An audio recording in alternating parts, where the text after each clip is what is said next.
Here another parable. There was a certain householder which planted a vineyard, and hedged it round about, and digged a winepress in it, and built a tower, and let it out to husbandmen, and went into a far country.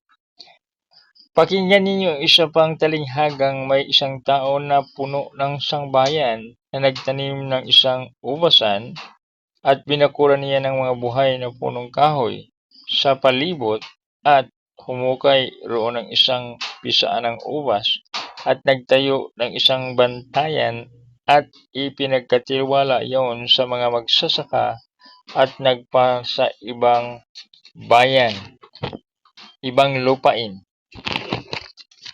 So dito makikita natin kung ano yung sinasabi dito ng a certain householder or a certain owner, which is God the Father or the land owner, planted a vineyard, no? Nagtatanim ng ubasan. So ito yung Israel. Hedge it round about, dig a winepress in it. Ito yung batas ni Moses, that's the law. Nagtanim ng isang ubasan at binakuran niya ng mga buhay na punong kahoy sa palibot at humukay roon ng isang pisaan ng ubas and build a tower. Ito yung templo na tinatayo, and lead it out to husbandmen, which is the Jewish leaders. Nagtayo ng isang bantayan at pinagkatiwala iyon sa mga magsasaka, that's the Jewish leader, at nagpa sa ibang bayan. So he went into a far country. So ito yung ang Panginoon ay pumunta sa langit kung kanyang pagkatapos, pagtayo. So makita natin sa versikulo 33, and then verse 34, sinasabi dito sa verse 34, and when the time of the fruit dinner, he sent his servant to the husbandmen, and might receive the fruit of it. So ang tinatawag dito, at nang malapit na ang panahon ng pamumunga, ay sinugo ang kanyang mga alipin sa mga magsasaka upang tanggapin ang kanyang bunga. So the Lord expected the fruit of the repentance, or the fruit, ang bunga ng kanilang mga mabuting gawa, the servant. So sa versikulo 33, 34, 35, and the husbandman took his servant, and beat one, and killed another, stoned another. So 35,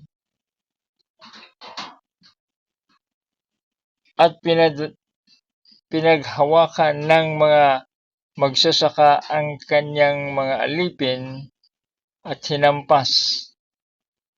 Sa 34, at nang malapit na ang panahon ng pamumunga, ay sinugo ang kanyang mga alipin at mga magsasaka upang tanggapin ang kanyang bunga. So sa 35, at pinaghawakan ng mga magsasaka ang kanyang mga alipin at hinampas nila ang isa, at ang isa'y pinatay, at ang isa'y binato.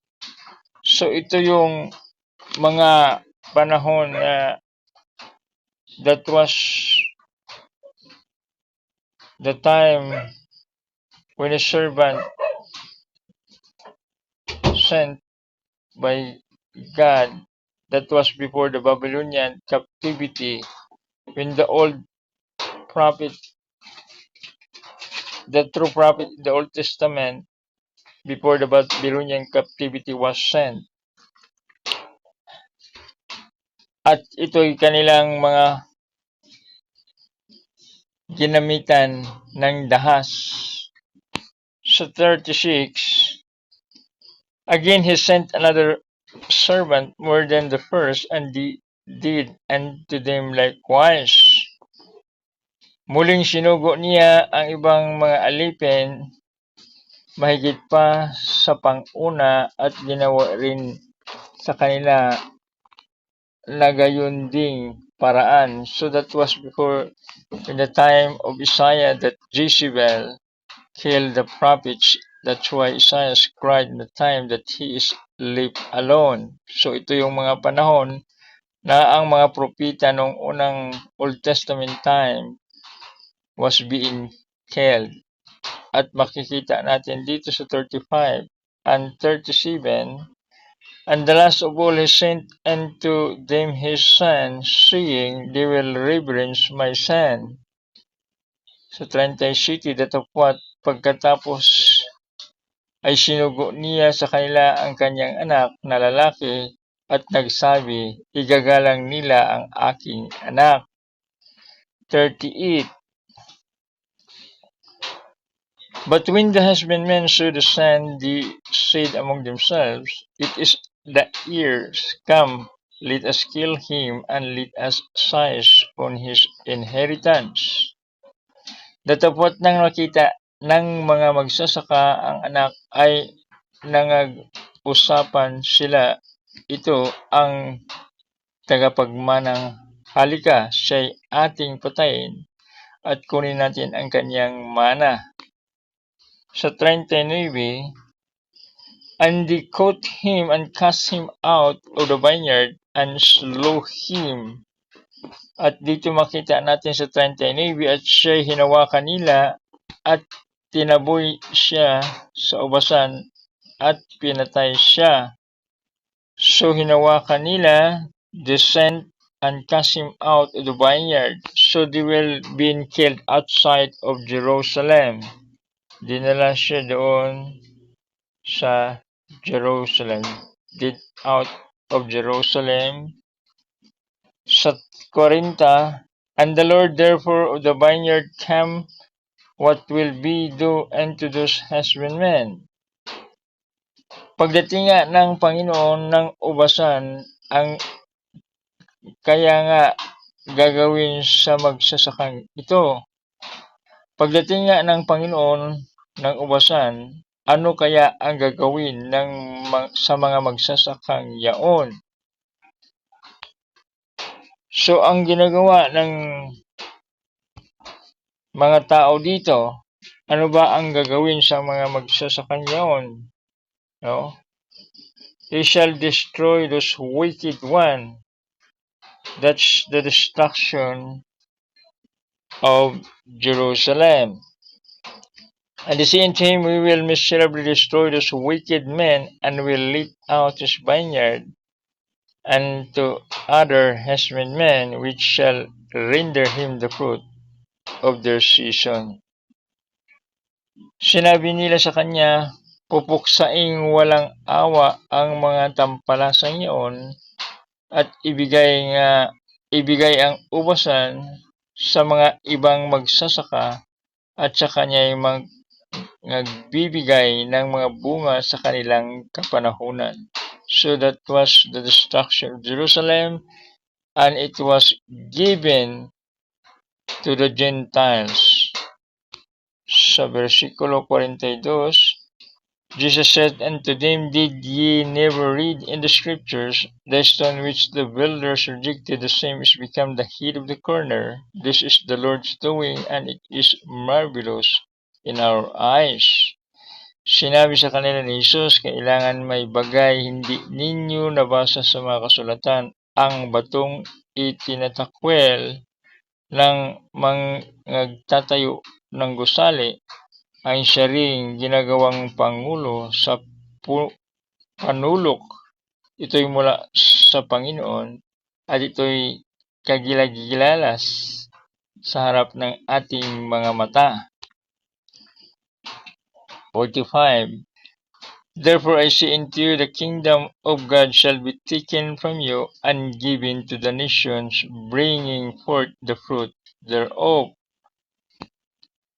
Sa 43, gaya nga sinabi ko sa inyo, alisin sa inyo ang kaharian ng Diyos at ibigay sa isang bansang nagkakabunga.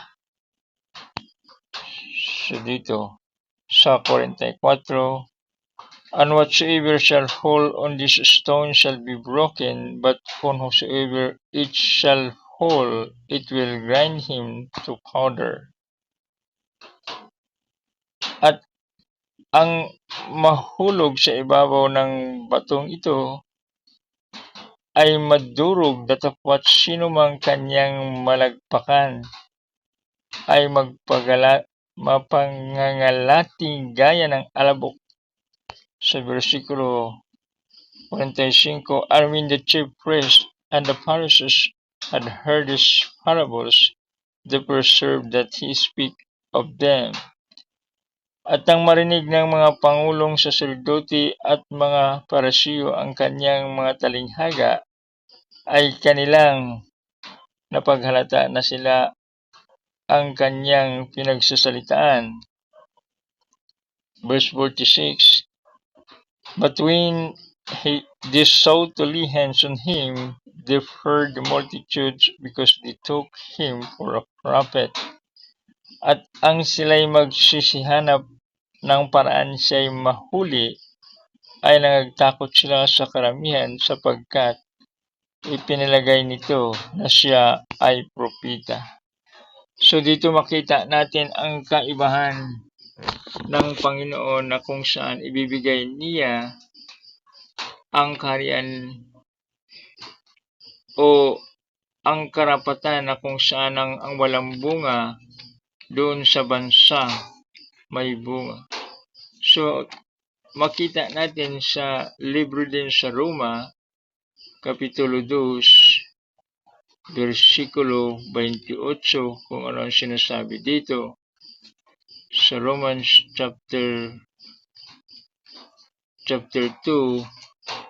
verse 28 to 29, for he is not a Jew which is outwardly, whether is the circumcision which is outward in the flesh, but he is a Jew which one inwardly, and circumcision is that of the heart, in the spirit, and not in the letter, whose praise is not of men, but of God.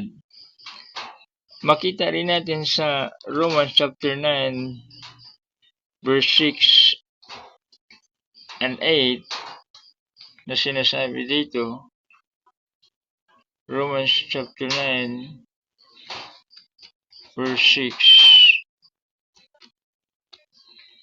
and 8,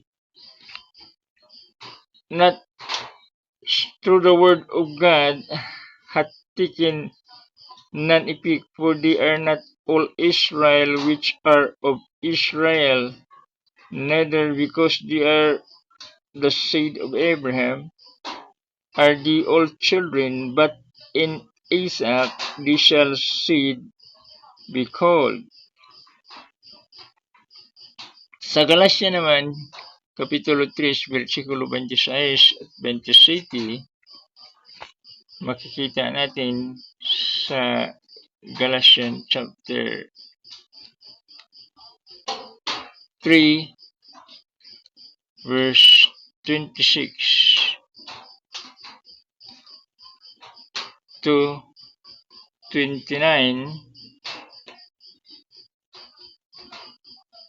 for ye are all the children of God by faith in Christ Jesus, for as many of you have been baptized into Christ have put on Christ. There is neither Jew nor Greek, there is neither bond nor free, there is neither male nor female, for ye are all one in Christ. And if ye are Christ, then ye are Abraham's seed, and heirs according to the promise.